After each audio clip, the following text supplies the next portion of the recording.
Yes, guys, how you doing? Welcome back to the Spurs Talk Show. I am Sean Butler. I'm here today with a massive Twitter X, I should call it X handle man, Jaco, trademark, Jaco TM. Jaco Cats is making his debut on the channel. Listen, a guy that I've been following on Twitter for a long time. I love his stuff on Twitter, and he's just started his YouTube channel recently. So this is a good introduction to you guys, to his takes, if you aren't familiar with him. But we've got a lot to talk about. We're going to talk about loads of things regarding the transfer window, what's happening with the Champions League draw that's happening in 1 hour's time, and everything else. So at the season ahead under Thomas Frank, Jaco likes to look at tactics and analysis, so it should be a really good chat. Before I come over to Jaco and find out how he is, a couple of quick questions, guys, a couple of quick favors, if you don't mind. Please smash that like button for me. The granny needs to be smashed. Hit the subscribe if you haven't already, and hit the notification bell so you know when we're going live, and drop comments thick and fast. And I will be plugging Jaco Cats' YouTube channel. Listen, you have to get over and see it. I plugged it a couple of days ago when I first knew I was streaming with him. I've just found it recently myself. If you like tactics, if you like analysis, this guy's the guy to go to, the place to go to get that stuff. And listen, help him out on the journey. Jaco, how are you, mate? Great to have you on, buddy. It's great to meet you. Absolutely fine, brother. Thank you so much for having me on the channel in this one of my first appearance on YouTube Live. So thank you for that, for the opportunity, and thank you also for publishing my channel. So I'm looking forward for the chat. I'm looking forward for the conversation around Tottenham for sure. Sensational. Listen, let's start with the breaking news, right? But listen, Jaco, mate, it's been a hard couple of weeks for Tottenham. It's been a hard 6 weeks for Tottenham. We lost out on Morgan Gibbs-White through some sort of technicality. We lost out on Eze through maybe being, I don't know how the kids call it, little broed. We're being little broed by Arsenal. And then obviously Savio as well. Savinho has also gone down the wrong way. I personally think that was always going to happen. I don't think Manchester City ever really had any intention. I'm going to come and ask you about those three stories specifically in a minute. But the breaking news today is that Tottenham are trying to hijack a last-minute attempt to get hold of Xavi Simons.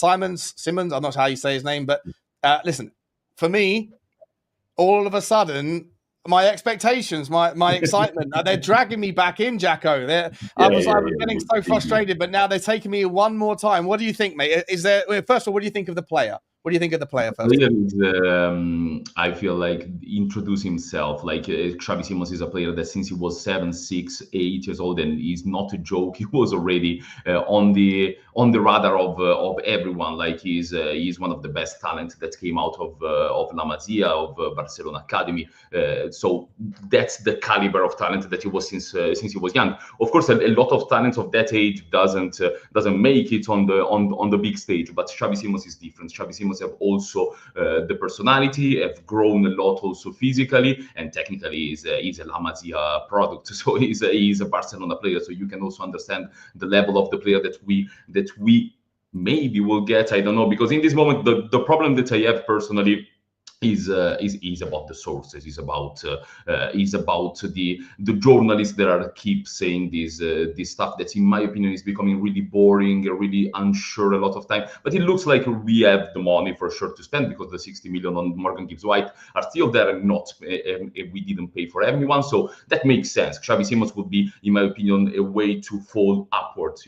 Like you miss on Eze, you get on Xavi Simons. Like, what are we doing here? Why we didn't go for Xavi Simons in the beginning? That's how good Xavi Simons is. He's a player that can play wide occasionally. In my opinion, he's a player that will be much better centrally for his characteristic. He's a different player than, for example, Bilal El-Khanous. That was another player that we wanted. He's more similar to Eze in the way that he's someone that loves to drive with the ball. He's someone that is very powerful. I see someone saying that physically might be a problem in the Premier League. No problem at all. You have a lot of explosiveness with the ball. He's an amazing dribbler. He can carry the ball so well. He's creative. He can score. I feel like we can see the stats, and he scored a lot of goals with Leipzig.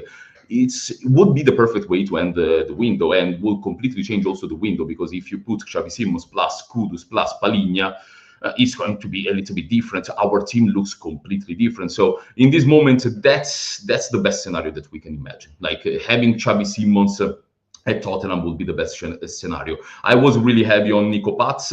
That was the other guy of Como. In my opinion, Nico Paz and Xavi Simons are the two best options that we had. I didn't even think that we got Xavi Simons. Even in the video that I made, I never put Xavi Simons as one of the options because I always thought that Xavi Simons was way above our height a little bit. But it looks like he's not. So this is an opportunity that you can't miss if you have it.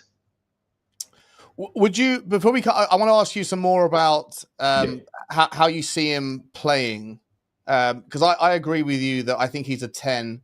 I think he's centrally more than left, but similar to Eze, they can both play off the left and drift in, or play in the central and drift out. But when I look at Tottenham under Thomas Frank, I think he needs a left winger that's a left winger, like a traditional left winger that's equally comfortable taking a player on down the outside as he is cutting in. And players like Eze and Simons, they're not the same. Like they're obviously Xavi's a bit more slighter of frame. He's not quite as strong, but he's better at passing, in my opinion. But do you see Xavi Simons playing primarily in the 10, and then Tottenham need to go and get a left winger, or do you see this one being maybe, given the fact we've only got 4 days left, if there is a chance of getting it done? Do you see that being like the kind of, well, he can play on the left and he can play in the 10, therefore he's kind of like two signings in one, if that makes sense? Yeah, it is a little bit. So, my opinion, if you spend 60 million on someone like Xavi Simons, you want to play him in the best position, and especially, and that's the central position, in my opinion. But as you said, he's not someone that is not able to play on the left, also because he has incredible technical abilities. His first touch is very good. His creativity also in the dribbles is also very nice. As I said, he's explosive. He is if he comes on the left, he would be our best one-against-one winger. But I don't think that he's a winger. I feel like he's a little bit wasted there for the reason that a player that is this smart, not only physical, not only one against one, but also smart in terms of IQ, understanding the game, understanding the situations. You want him in the central part of the pitch. In my opinion, that's where he can impact the game more. He's not someone that you want him out of the game for a long time and then you give him the ball and he's going to create something. For example, we have a player like that is Mohamed Kudus. Mohamed Kudus, you can also put him on the wide and you give him the ball 1 or 2 times and he's going to do his stuff. Xavi Simons is more of a player that, in my opinion, he thrives if he gets involved more and more in the plays. So that's where I want him. I want him in the number 10, trying to find passes, trying to find breaking lines. But in the same way, if Thomas Frank is studying a game, for example, and that is my best scenario for that, if Thomas Frank is studying the game with the 2 attacking midfielders, more or less, 2 false number 10s. Okay, on one side, Kudus, on the other side, Xavi Simons. That's perfect because they will rotate more centrally right Kudus and centrally left Xavi Simons. In this way, I feel like that would be the best version to use both in this moment. It would be perfect, in my opinion, to have Xavi Simons, Kudus, and on the other side, a 1-against-1 specialist that we don't have. That maybe we have, but is still a long shot. That is Odegaard, that didn't show yet all the qualities that you need from a player that would bring you to the top 4 or whatever you want to go. So Odegaard have the characteristic. Johnson doesn't have it. Johnson is a complete different player, but also Johnson can thrive with Xavi Simons. As you said, in terms of passing, in my opinion, is much better than Eze. That is a more powerful carrier for sure, but Xavi Simons have more type of passes and more creativity around the box. So that's where also Brennan Johnson can thrive, because when Brennan Johnson is through on goal, is running into space, that's where he's elite. He's not elite in many things, and this is not a diss and to Brennan Johnson, but he's elite at one thing, and he's really elite when he's running it behind, in front of the goal, clinical, and that's where Xavi Simons can get also Johnson into that position. So yes, can play left. I still prefer him. I want him to play centrally. That's where, in my opinion, he will thrive the most. So okay, not the last question on Simons. Then the next question on Simons, I want to ask you a little bit, because I agree with you 100%. Everything you just said. The interesting idea though is 210. So you're essentially saying, in a world where you don't get a left winger, then you'd like Kudus and Simons to be more narrow and then drift outwards, right? I love that. I think and that's a very interesting idea. We did it more or less with Antonio Conte when we played 3-4-2-1 with Kulusevski and Son behind Kane. That's where even Kulusevski was playing more as an attacking midfielder naturally, and Son was getting more centrally into the space. But that's the thing that you can recreate also because we have Thomas Frank, so we can talk about tactics in the 360 degrees because he's not having one way to play, and he showed it multiple times. So it's not impossible to have a 3-4-2-1 in certain games and having Xavi Simons and Kudus behind, in my opinion, Richalison or Solanke, wherever it is. So that would be very interesting. I feel like we will see it. We will see it in the future, and that's the brilliant part of Thomas Frank, that you don't know what you will see, but you will certainly see something very good tactically. Yeah, I mean, we've seen three competitive games so far from Thomas Frank. We've seen PSG, we've seen Man City, we've seen Burnley. 3 different teams, 3 different tactics, 3 different styles. We've seen team 1-on-1 against Manchester City. We saw a back 3 against PSG, and we saw a traditional kind of possession-based model against Burnley. Looking forward to seeing what happens against Bournemouth, but we'll come to that towards the end. I just want to ask you on Xavi Simons. Rumors are that he wants £200,000 a week, which is essentially going to make, if there is truth to this, it would essentially put him within the realms of being Tottenham's highest earner. I think Romero just signed a new contract, which is just slightly higher than that. Do you think Xavi Simons at his age, with the lack of experience in the Premier League, do you think he's worthy of that sort of money? Yes, for me is because like it's very tough to understand if someone is worth of that money. So much money is very tough. Usually, as you say, you give that money to someone that comes from a huge experience in Europe or in the Premier League, and you give him that kind of money. But Xavi Simons is also a player that proved himself on the international stage. Like I get the unproven Premier League thing, and it's absolutely fine. And we saw it people really struggling in the Premier League, so it's absolutely fine. But he also did very well with the Netherlands national team, and he will be one of the key players of the Netherlands national team for a long time. And also he did very well with Leipzig, not just well, very well. Like he's completely different. After the first season, he got the number 10 on his shoulders, completely the best player on Leipzig. And they had good players. They had Benjamin Sesko, they had but Xavi Simons was different since the beginning. So yes, it's a risk, a little bit, 200k to a player that didn't play too much in the Premier League, but you are getting a player that is 24 or 25. I don't really remember. 22. If it was He's 22, so it's what the hell? Okay. He's done a lot there, hasn't he? Okay. That's surprising. Yeah, no, it's mad. Crazy. Wow. That's even better. That's even better because at 22 you have already this curriculum, you have all this experience, and also I know, but this guy was the best player in the La Masia Academy for all the time that he was there. And that's also something that tells you the magnitude of the guy and how much hype he have around. So of course, a player that have all this hype will get a lot of money, because if he gets to Chelsea, he will get 200k easily. If he gets to Manchester United, he gets 200k easily. So yes, in our way, it's not something that we usually do, but it's something that we need to start to do. We need to start to take these risks and say, okay, this guy is Xavi Simons, we give him 200k, he's our highest paid, or more or less our highest paid. We take the risk because that's the only way that we can take the next step. That's always been the problem with Tottenham. We spend money because I don't feel like we don't spend money. We spend money, we try to spend money, but the wages would be the difference to get the top players that get you to the next level. So Xavi Simons is a player that gets you to the next level, so in my opinion, deserve 200k a week. In my eyes, then I'm not someone that gets all the cards of the financial situation. But for me, as a player, it's worth it. 100%. Let me just ask you, with regards other links that are out today. So I spoke about this morning, Jaco. Lucas Paquetá, a favorite of mine. I absolutely love him. And just like you, though, so Xavi Simons has always been a dream signing for me, but I never even considered him as a viable target. As soon as I thought he was going to Chelsea, I was like, oh, let's forget about him, right? So, but yeah, Simons for me, number one, is ahead of Eze. I personally, as much as everybody else loves Eze, I very much appreciate the player. I just don't think he was necessary for what Thomas Frank would look for me. I think if we had have signed Savinho or maybe Adamola Lookman, we'll come to Lookman in a minute. someone like him on the left, someone like Kudus on the right. If you have a 10 in an Eze that's also someone who gets the ball and wants to turn and run, his first instinct is to drive with the ball. It can look very pretty, but you ultimately don't have anybody in that kind of congestion zone especially when you're doing horseshoe football.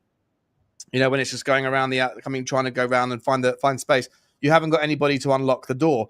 And for me, that's when I thought that, once we signed Mohamed Kudus, I said, oh, okay, so we can go after West Ham players.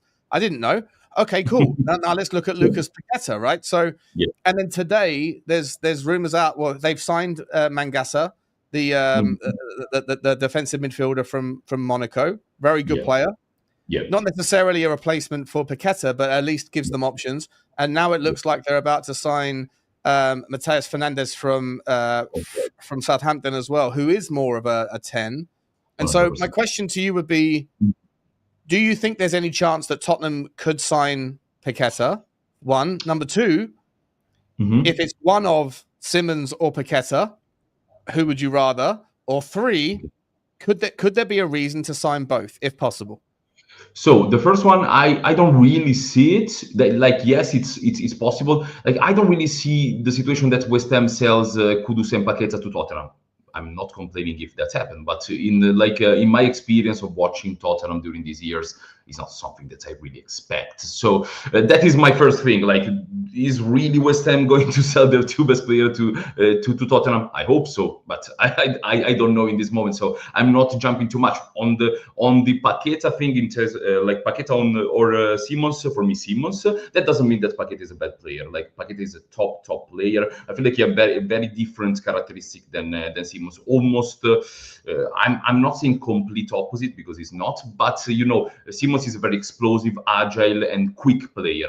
Paquetá is a strong player. He's someone that loves to ride the contact also in the middle of the pitch. He loves to feel the contact and to maybe turn around and use and use those skills that we also. The thing that Paquetá have.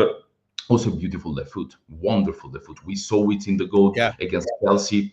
Yes, the keeper could have done better, but that's not the first time that we saw Paquetá doing something like that. Paquetá is a player that has a lot of skill set. I remember Paquetá coming to AC Milan when he was very young. He was very critics. There was a lot of critics because there was too much hype around him, and he couldn't really play to the level that Milan wants. But that was an unrealistic level for a 20 years old coming from Brazil. But the way that he improved his level, and how smart also he is as a player, because initially he came here doing tricks and flicks, and he looked like a player that didn't have really, he's not really a pragmatic player, someone that too much flair sometimes. He changed completely the way that he played. Obviously, he still have the flair and the skill, but he's a very effective player. You give him the ball, you win the physical contact, you have the pass in him, he can look out for a pass very well, he can shoot from outside of the box. He's also a danger inside of the box when he's doing the box crashing, because when he gets into the box, in terms of heading ability and the control of the body over the cross, he's very good at that. He have also acrobatic finishes. So he's a complete package. And especially physically, he will improve even more. Our very physical team, because we have a midfield of Palhinha, Bentancur, Sarr, very physical midfield. If you put also Paquetá, he's another physical presence, but also a technical one. So he's a very interesting one. I'm saying that Simons will be better because Simons is almost once in a lifetime opportunity, to get the superstar on the rise of 22 years old. Is you think he's a superstar? You're putting him in that superstar bracket, yeah? Yeah, more it's tough because in the end there are a lot of, but I saw him the fact that I saw him not only in Bundesliga, I saw him in the Champions League, I saw him with the Netherlands national team, and he always looked like the best player on the pitch, or between the best players on the pitch. And you can understand that he played Champions League, he played a lot of competition where you play and you compete against top players, and he never looked like he was too bad. Also because, as I repeat, with all the hype that he had, if he was a bust, if he was not a good player, everyone would be on it, because when a player have this much hype when he's young, like it happened, for example, with Hakim Mastur, that is another thing when he was in AC Milan. As soon as he made the debut, all the eyes would be on him. And as soon as he will have one thing that makes you feel, okay, this guy is not as good as I thought, everyone will say it. With Xavi Simons, no one ever said a thing. No one ever said the thing, because the hype that he was getting since he was 8 is still the same hype.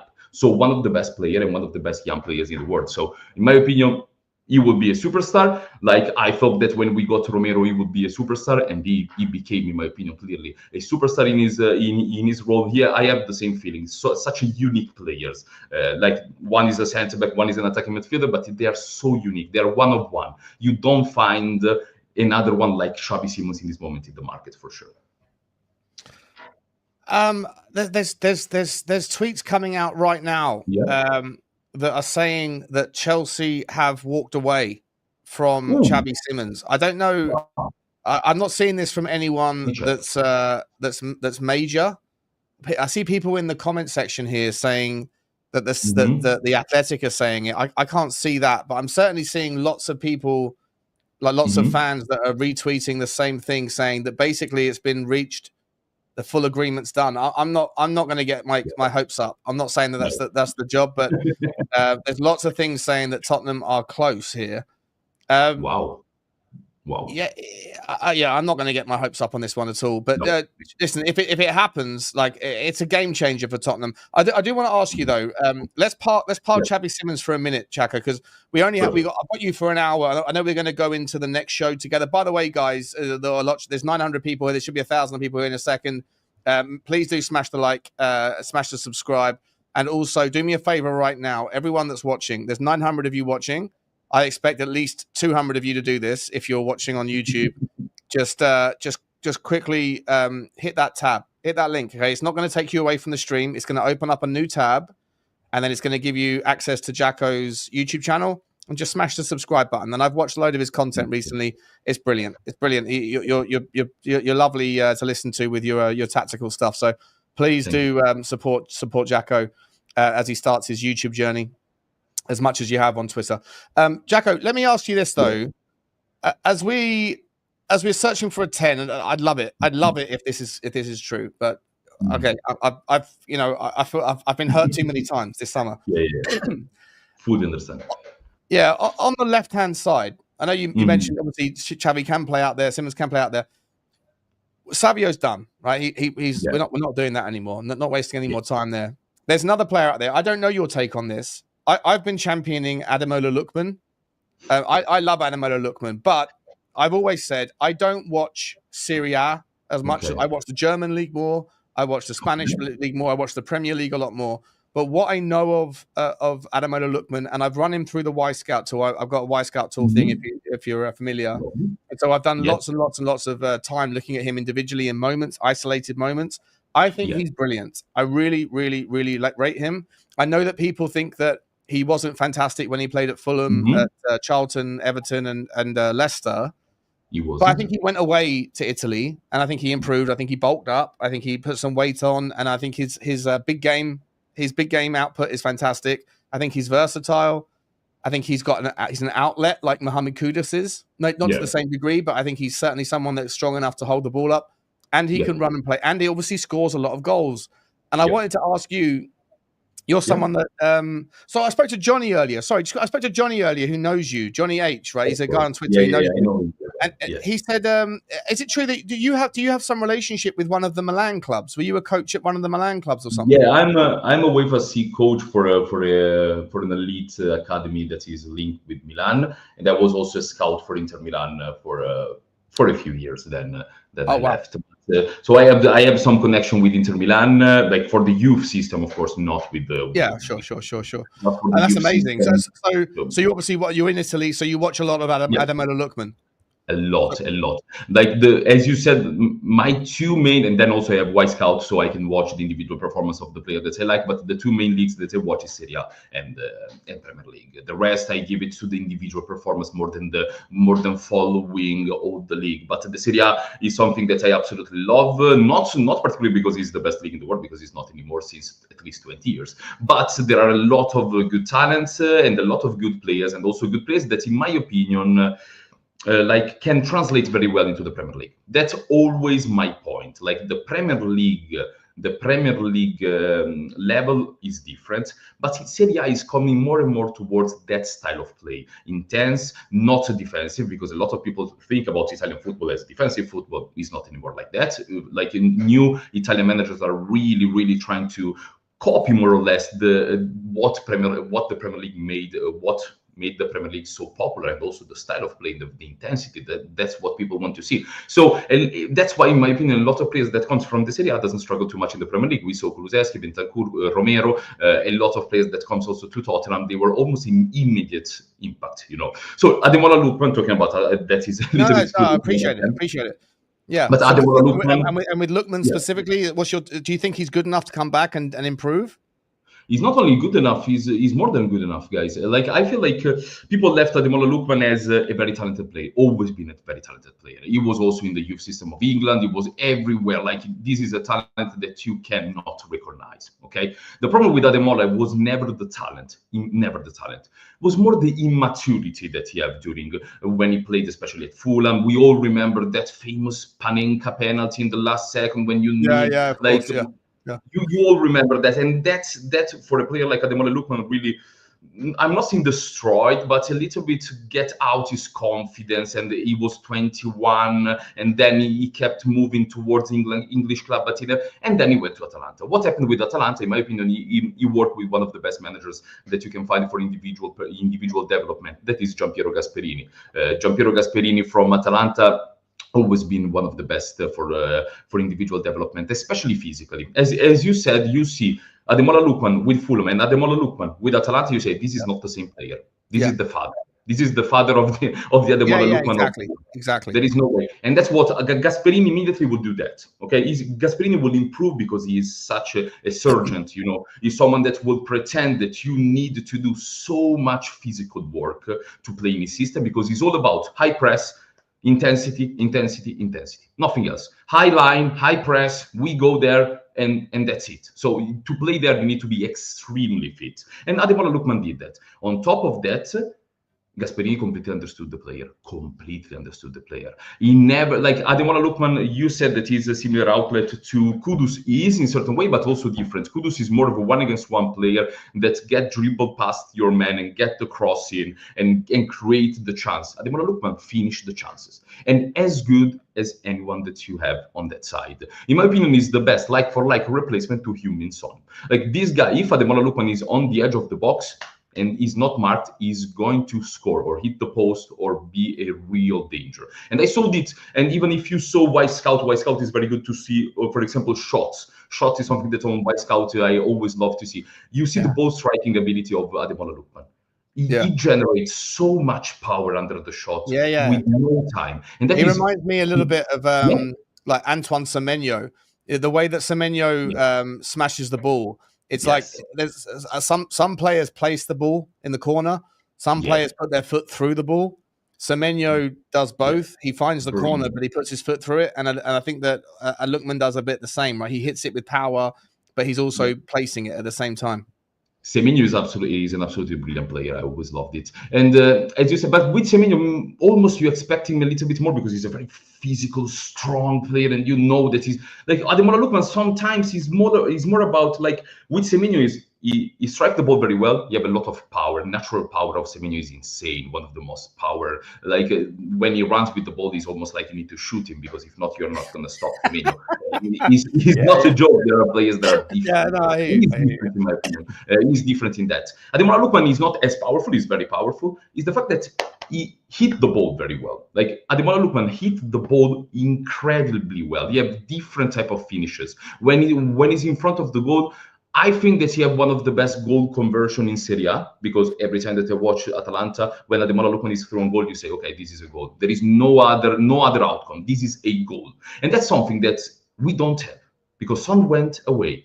Kudus on the other side, one of the best signings that we ever made in terms of impact. He changed completely. He's not really a finisher.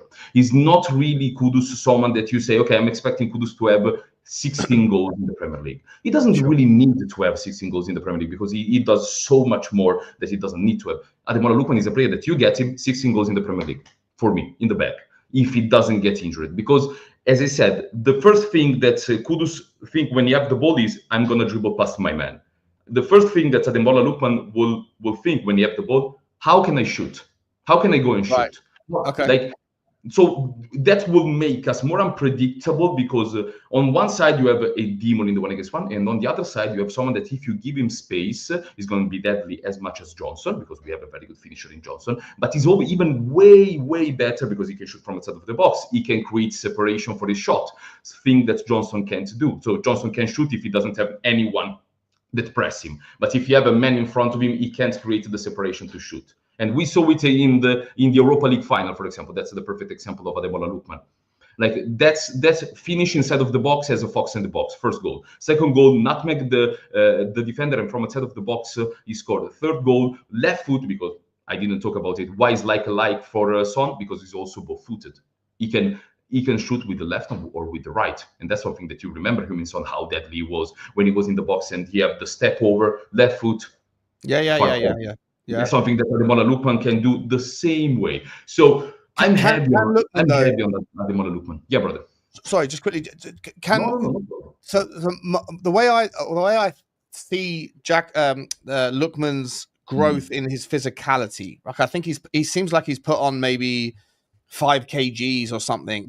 He's now, like, he's stacked, right? But he's only small. He's the same size as Kudus. The reason I say, I've said it, I always apologize for saying it, just because it's easy to say it, but I don't mean it this way. He's like a clone, like a carbon copy of Kudus in terms of the way he looks, the way he's physicality.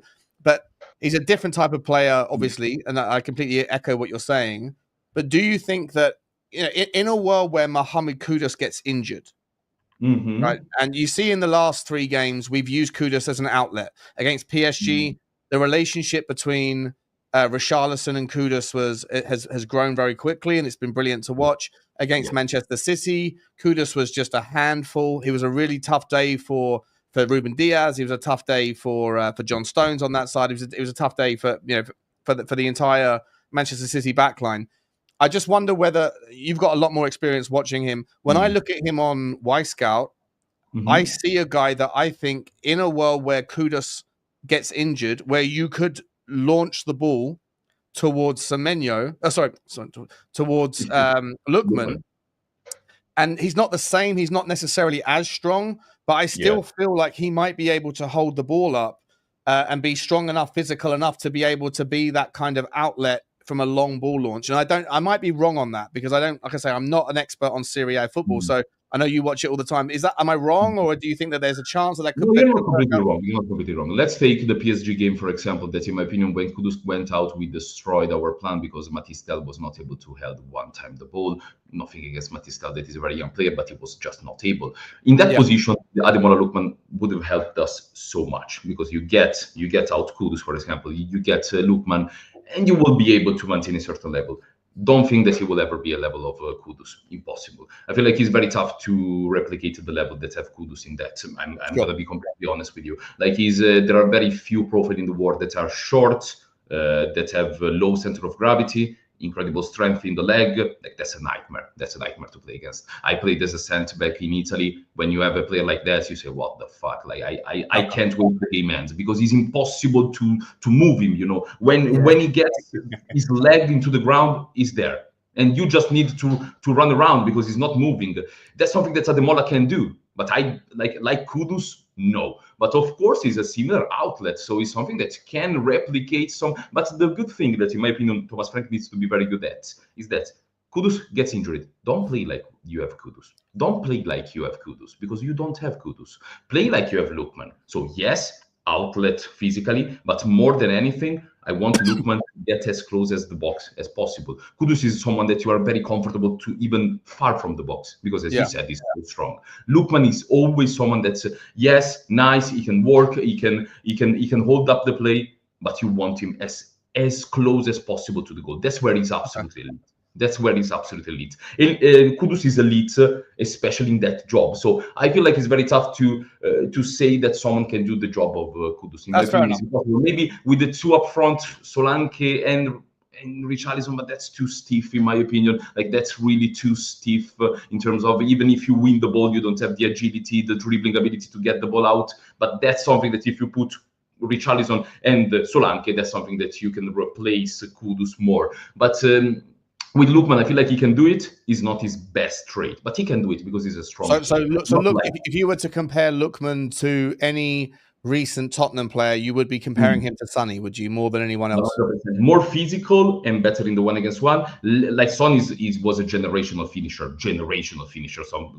So he's not at that degree, but I don't feel like we will ever see someone at that degree of Son in terms of ball striking and hitting the ball with the left and the right. But he's more complete. He can do much more things. Sometimes Son frustrated me during the years because if he's not scoring, even when he was playing as a striker, Adamola can do the striker job much better than Son. As you said, he can battle against centre-backs. To a certain degree, he can battle against centre-backs. So I feel like he's a more complete player, but he's a like-for-like replacement of Son.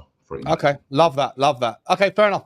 Yeah, that's cool. I think maybe I've been a little bit mistaken then because I've been sort of representing him on the channel more of like he's closer to Kudus in that if Kudus goes down injured, you can use him as an outlet, but you're saying that's not the case, and I hear that. I'll lean into your experience there with Italian football. No, it's great. It's great to know. I'd rather be, rather the audience know better than me talking out stupid stuff. So it's good to know. Not stupid. What you said is surely not stupid.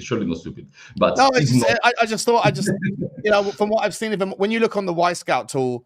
You see moments, right? You see hundreds of little moments. You see 10-second clips, hundreds and hundreds and hundreds of them. And there's lots of those examples where I see him receiving the ball and shielding and turning and then still doing the things that Kudus does. And I guess from there, I've just maybe sort of just assumed that he's more. He could also play as an outlet. Also, you're watching him a lot of time in the Serie A. That, as we said, imagine Kudus in the Serie A. Kudus in the Serie A is doing whatever he wants. In that case, in that scenario, and I am a huge fan of Serie A, Kudus in the Serie A is unmarkable. There is no one that can mark him in that sense. So we need also to put the perspective that we need to put Lookman in the Premier League. So sure. That's where a little bit also, because the Y Scout surely, but the Y Scout tells you that he have that characteristic. To what degree? We need to think about that. We need to learn about that. But he have that characteristic. So you said something that is completely fine.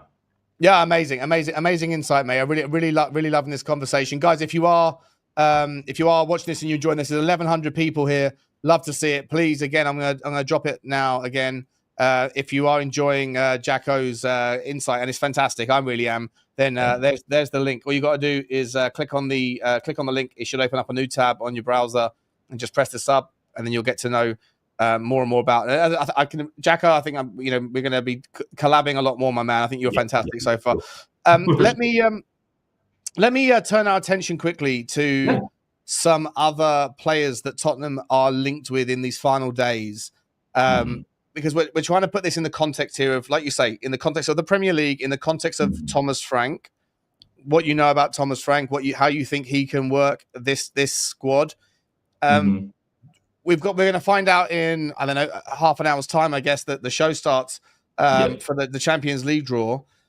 I want to ask you about players like Morgan Rogers, players like Conor Gallagher, players like, let's start with those two. Like in terms of midfield, we're trying to sell Bissouma, and Bissouma to Galatasaray was apparently on. Now it's off for injury or something that's happened with his physicality.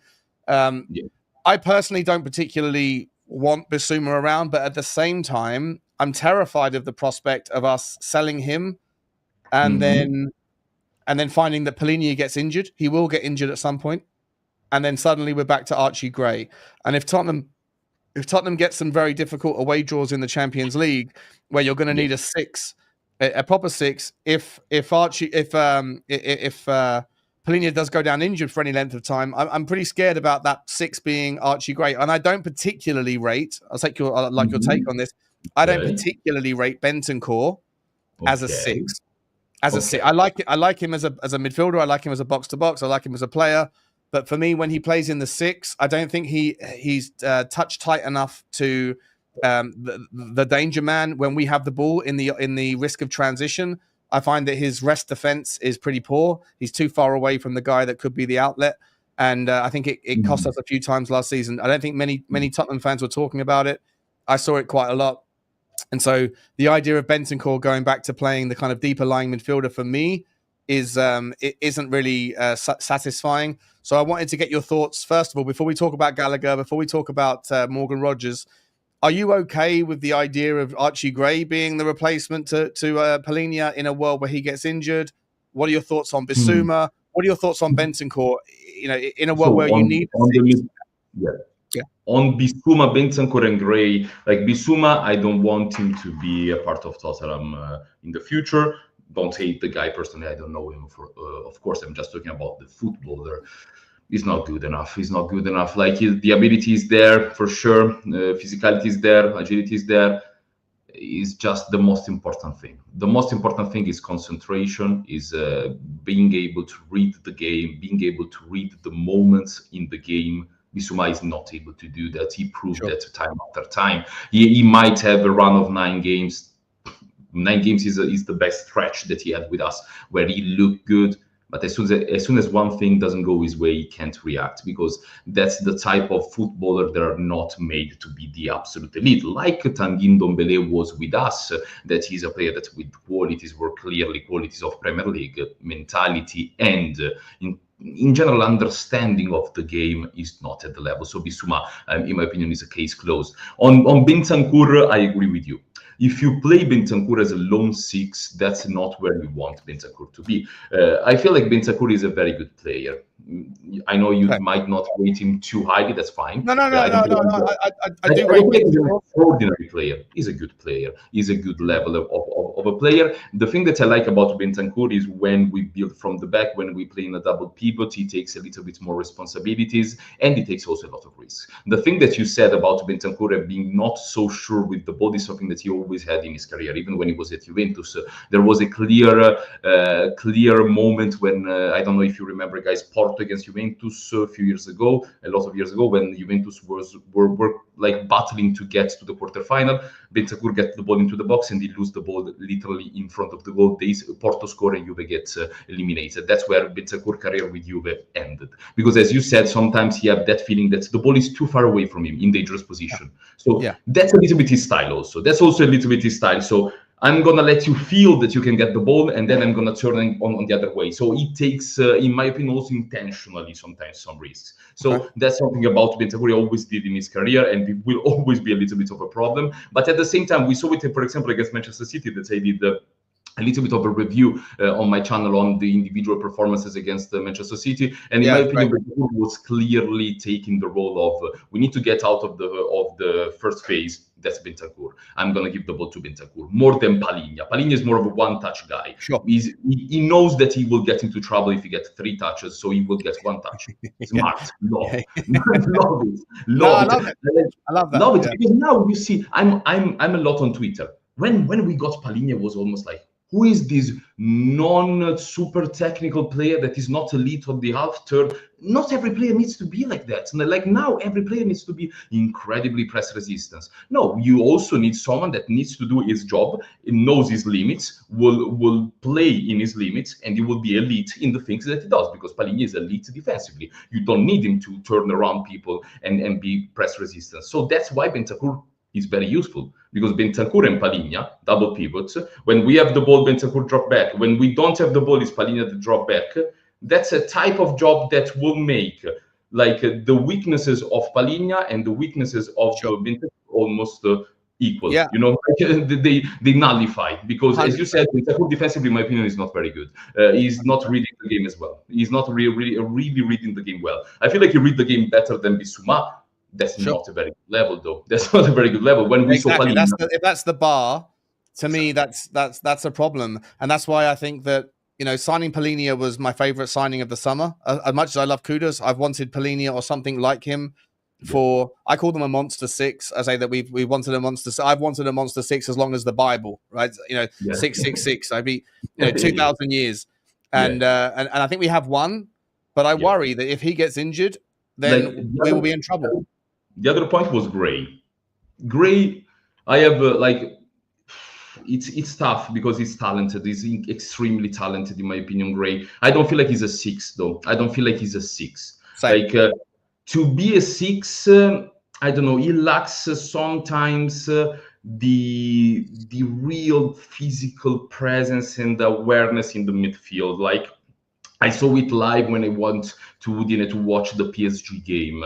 With Palhinha on the pitch, you could feel the presence of Palhinha on the pitch, in front of our back four, back three in that case. He was like really not getting anyone past that.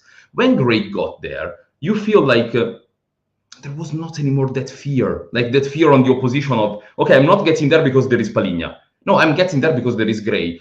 I'm getting there still because I know that I can win that duel, But when I saw, for example, the most impressive that I've seen from Gray is pre-season against Newcastle.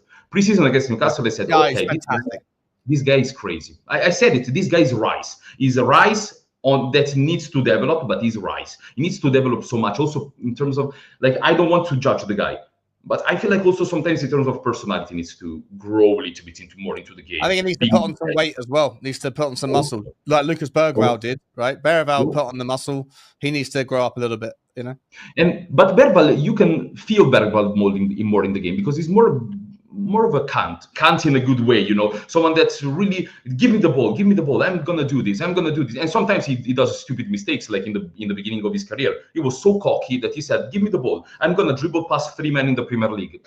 Maybe slow down, maybe that's not, but he's a huge talent and will be one of the best players that we have in the future. Gray is a little bit the opposite, very shy sometimes, like I respect so much the opposition that I'm not trying to do that.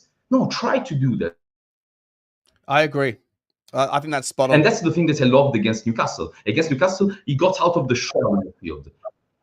Absolutely. And he started to drive the ball in one time. He started to drive the ball, and they said, where did this power come from?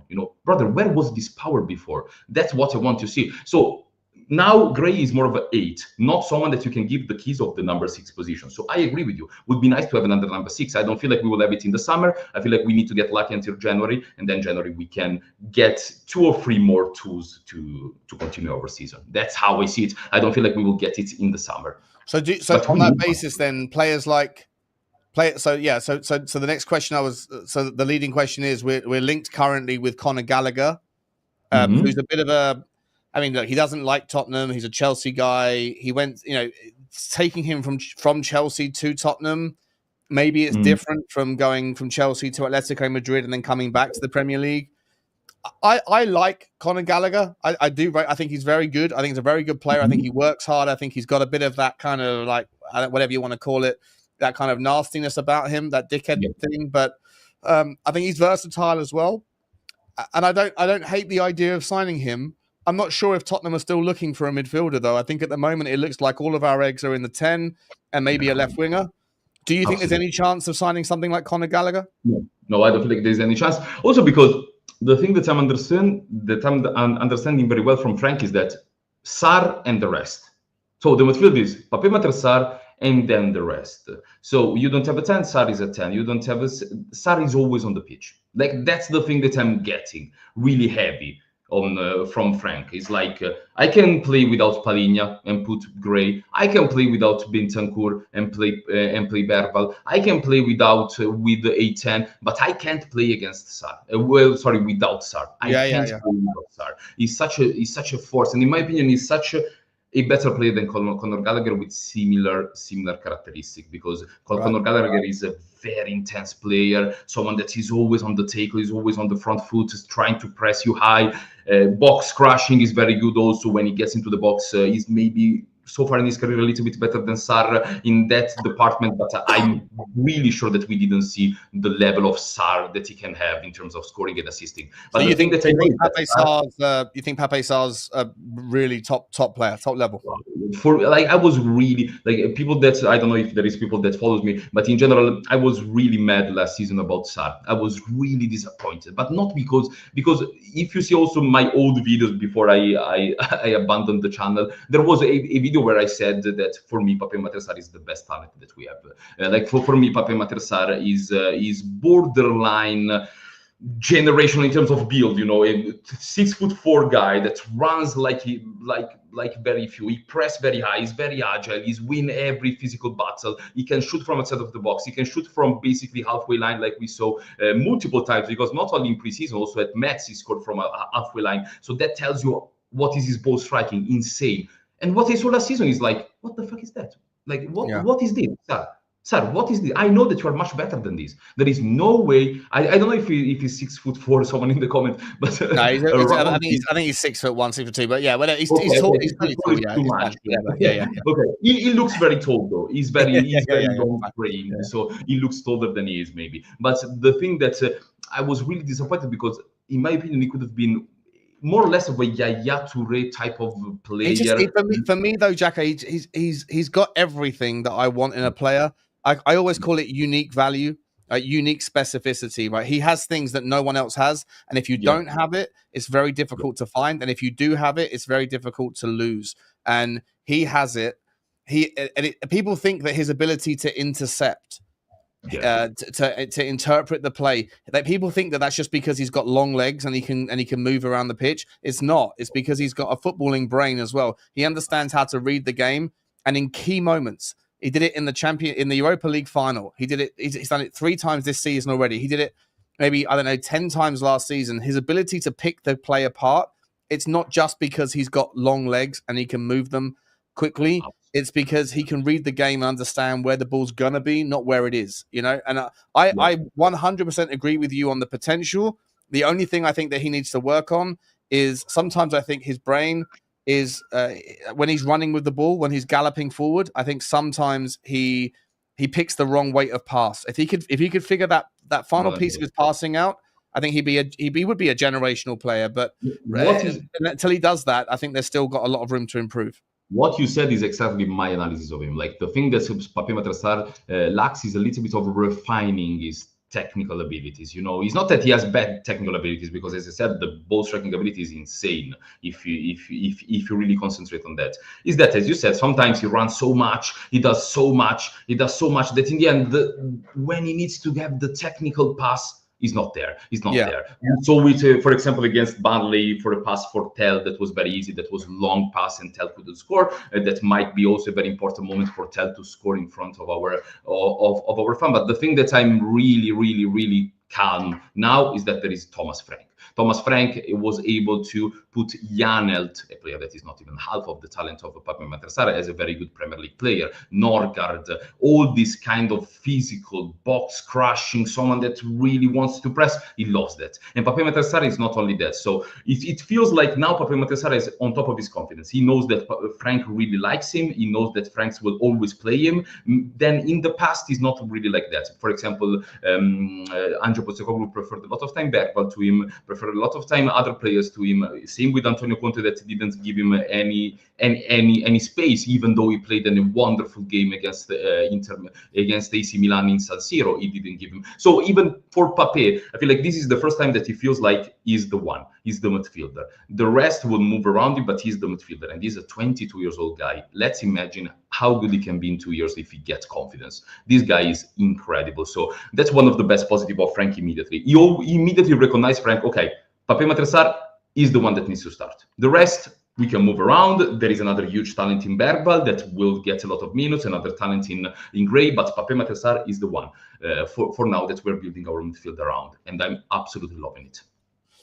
So let's talk for the last. So there's 1,100 people of you here. Love that. So just so you know, in 5 minutes we're going to end this stream, and then we're gonna redirect you straight back into the Spurs Talk Show for the official live draw. Jaco's going to carry on. I'm going to send Jaco the StreamYard link, Jaco. So I'm going to send you another link so you can jump onto the next stream. Come back in, and then guys, we're going to watch the draw. But we're going to continue this conversation because I said to Jaco before the show, I said, let's just do an hour first show. Let's see how it all goes and everything. First time working together. But I could talk to you for hours, buddy. I think you're a great guy to talk to about football. I love what you're saying, and I agree with pretty much everything you're saying. And it's going to be good to get to know you. But so guys, in a few minutes, we're gonna just press pause on the conversation for 30 seconds. You're gonna have to wait, and then we're gonna redirect you all. So don't go anywhere. Before we get there, just the last 5 minutes, Jaco. Yeah.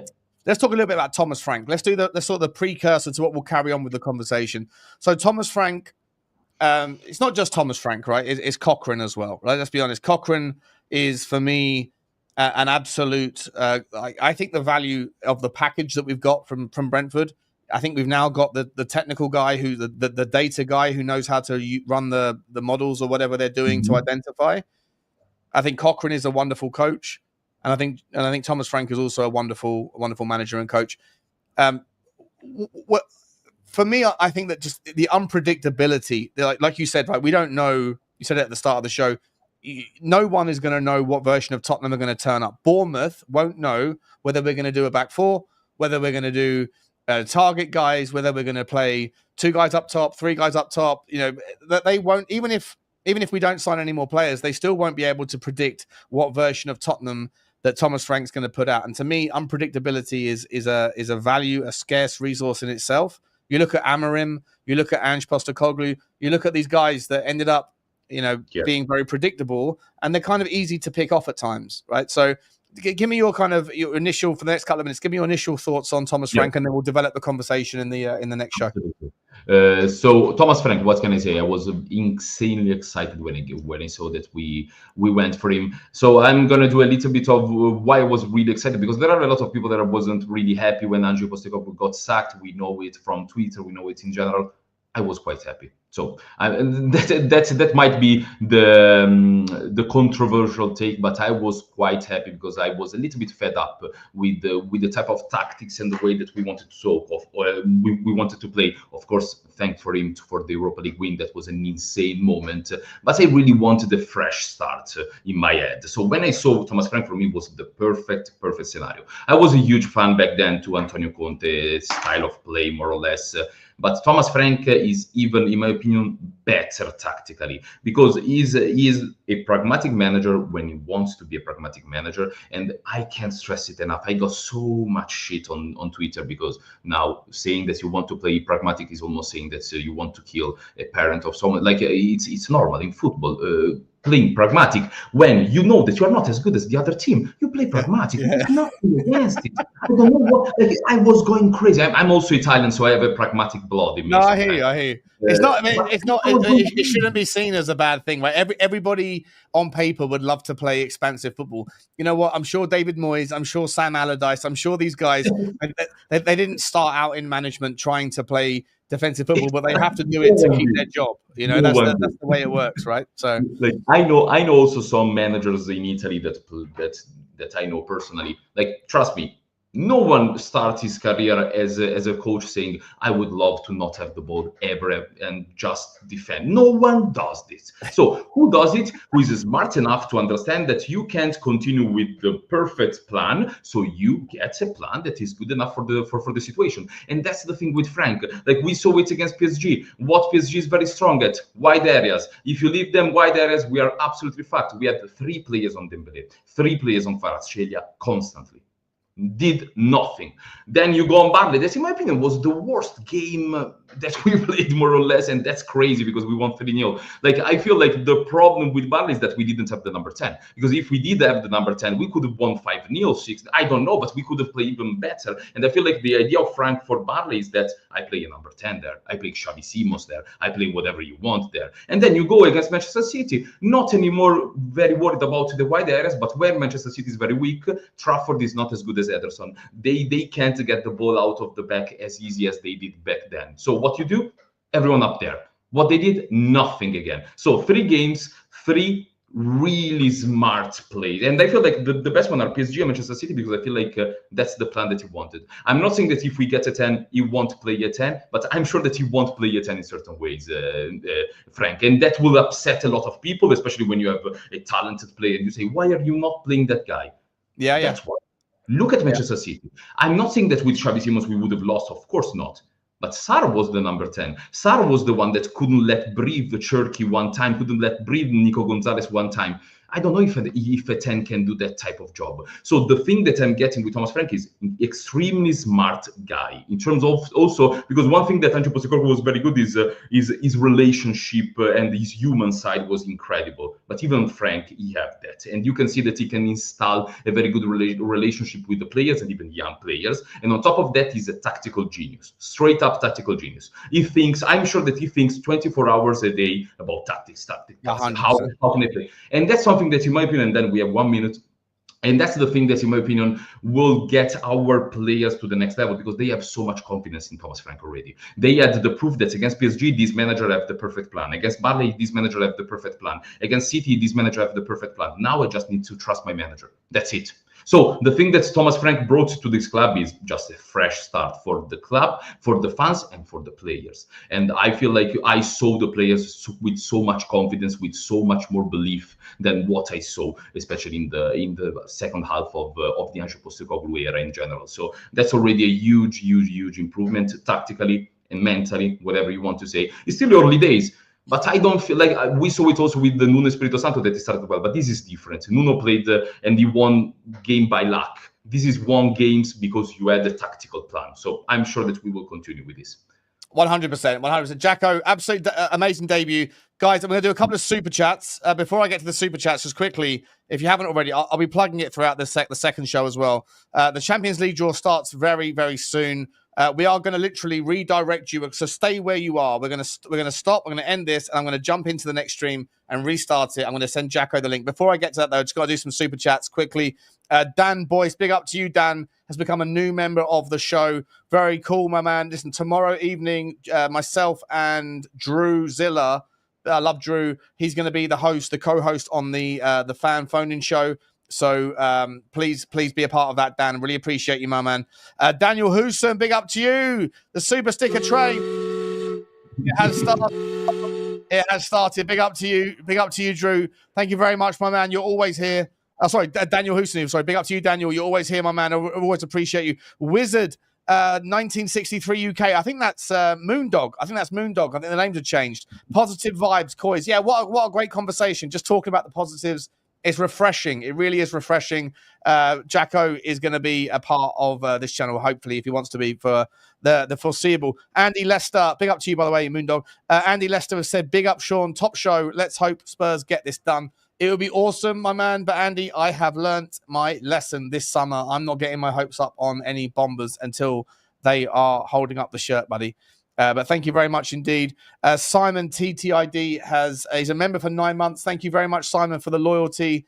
You haven't said anything, so I'm just going to say thank you very much for your loyalty, my man. Paul Van Beek has thrown in an empty super chat. We'll call that a super sticker. So we'll say choo-choo to you, Paul. Appreciate you very much indeed. And Arian Rai, 5844.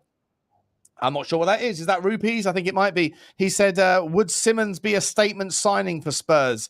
I'm going to say yes. Would he be a yes statement signing? 100%. Yeah, 100%. Yes, statement signing. There you go. That's what we were looking for. Statement signings, new clubs' highest records or new clubs' top earners. Hopefully, maybe we might get there. Guys, if you just stay where you are for literally 2 minutes, then I will see you again.